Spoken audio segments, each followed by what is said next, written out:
Hi friends, so happy that you're here. Today we're making this cozy fireplace card with Copic coloring and an easy layout. I'll walk you through my thoughts on coloring along the way. So let's get started and assemble this card. I am featuring the Spark and Stone stamp set from Unity Stamp Company today. I have stamped that on some hammer mill cardstock using Memento ink. And then I trimmed that down to 4 inches by 5¼ inches. Next, I grabbed a bunch of my Copic markers in the tones that I'll be using today. And I always like to choose at least 3 tones in that color family. So for the fireplace, I'm using Y000, Y21, and Y26. I started with the Y000 and I did an overall color of that kind of glow from the fireplace. I wanted to fill up the fireplace from the inside and then kind of have it expand out into the picture. Then I used the Y21 for the flames and then a little bit of the Y26 at the base of the flames. And then for the logs, I'm using W6.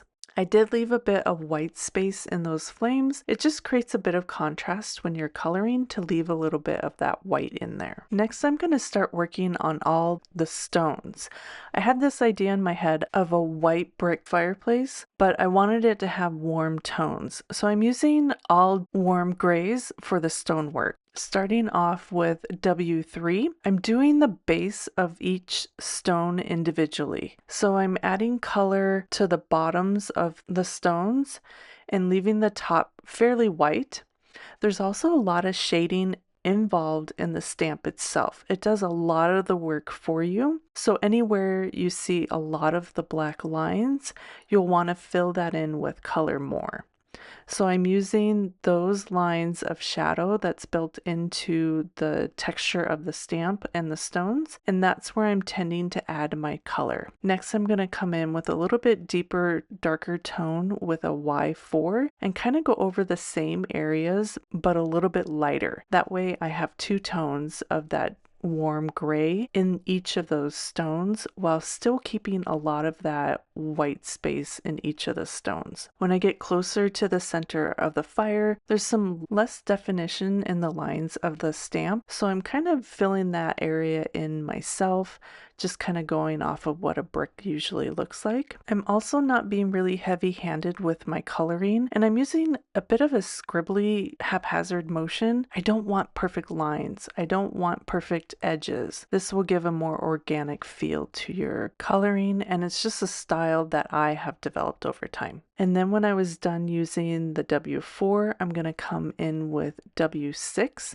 and add some lines to that woodwork. I made the areas on the right and the left side a little bit darker, so it gives a little bit more shadow dimension to that mantle. And then now I'm just going to fill in all those grout lines, just following the stamp and kind of darkening those up. Those will really give shape to each of those stones and really make your fireplace pop. Again, when I get to the center of the fireplace, those lines are fairly faint, so I am kind of filling them in and just kind of giving definition to those bricks.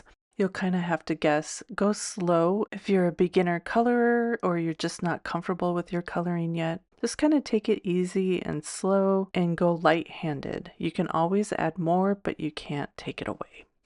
I'm just finishing off with the last stones up top here, and our scene is really starting to take shape. Next, I'm going to take W1 and just do a light kind of scribbly wash over everything. I don't want to fill in all that white, but I do want to kind of help soften that marker coloring and kind of blend it just a little bit. So I'll do the mantle a little bit heavier and then just kind of go over all the coloring. And then I'm going to color my blanket a soft kind of cream color. I filled that in with the W1 and then I'm just going to use W3 for the shadow, following the lines that are already included in the stamp. Next, let's start working on that chair, and we're going to color it in red. I'm using R35, R37, and R39. I'm starting with R35 and doing the top of the couch where it's the lightest. I'm just filling that in up to the line, and then I'm using a flicking motion at the bottom, which will help kind of blend into the darker color that I'm bringing in next, which is R37. And I'm just pulling that up into the R35, and I want a softer edge, so I'm using a circular motion to blend those together. So the edge of the R37, I'm using a circular motion, and then I'm bringing the R35 back from the top to the bottom and using a circular motion to blend those together. Next, let's deepen up that shadow with R39 right at the base and the corner. And again, I'm using that circular motion towards the top, and that will help blend the medium tone into that dark tone. And I'll just go back and forth to kind of blend those together so I don't get really harsh lines. As the marker kind of sits and soaks into the paper, it'll change a little bit, so you won't have as much of a stark line between the colors. And here's a look at the final coloring. I just love the softness of all of this and that pop of red. So let's assemble our card. I found some coordinating cardstock from scrapbook.com. This is their peppermint pad. And then I'm just going to wrap the top of my panel with some gold thread. I stamped a sentiment from the Winter's Gentle Heart stamp set and then die cut that into a banner. And then hole punch that, and I'm just going to pull that thread through the hole, and then I'll tie that off with a simple bow.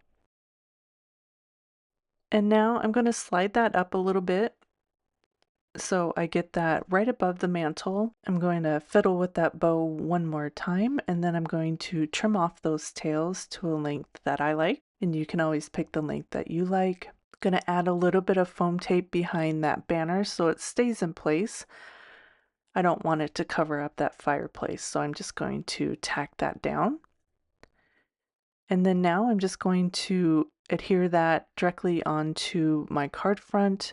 I'm using tape adhesive, but you could use foam tape, liquid glue, whatever you'd like.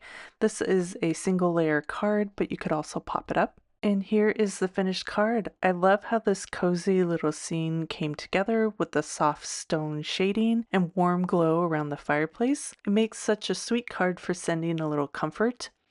I also made a teal version that gives it a calm and peaceful feel using all the same techniques and a slightly different layout. As always, supplies are listed below and at my blog, dollhouse-designs.com.